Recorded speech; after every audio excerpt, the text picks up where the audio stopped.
estoy otra vez. Voy a presentaros la lección sobre el movimiento feminista, empoderamiento y participación política de las mujeres. Esta lección la vamos a dar conjuntamente Eva Martínez y yo misma, y básicamente, como el mismo título indica, vamos a iniciar una parte histórica del movimiento feminista. No podemos saber qué vamos a hacer en el futuro sin conocer el pasado, y respecto a la historia del movimiento lo haremos, como no puede ser de otra manera, en plan universal, aludiendo a las distintas olas y los distintos procesos y procedimientos que se han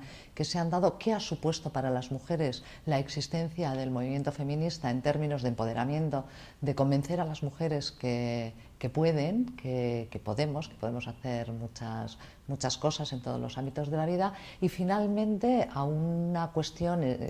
fundamental, no solamente estratégica, sino estructural de lo que es el movimiento feminista, que es la participación política de las mujeres. El feminismo, aunque, como estáis viendo a lo largo de los distintos cursos, crea conocimiento, solamente lo crea para aplicarlo, y eso lo hace el movimiento feminista en sus políticas. Por lo tanto, estar muy atentas a lo que ha sido la historia del movimiento, porque veréis, y esperemos que Nietzsche no tenga razón y la historia no sea cíclica y circular, porque os recordarán muchas de las situaciones que estamos viviendo en estos momentos, a las que ya ha vivido a lo largo de la historia el propio movimiento en su confrontación con otros grupos políticos, con otras alternativas políticas, con ser siempre la hija no querida de todos los grandes acontecimientos políticos. Y de esta lección yo creo que lo más importante es, bueno, por supuesto el conocimiento histórico es relevante, pero va a ser el considerar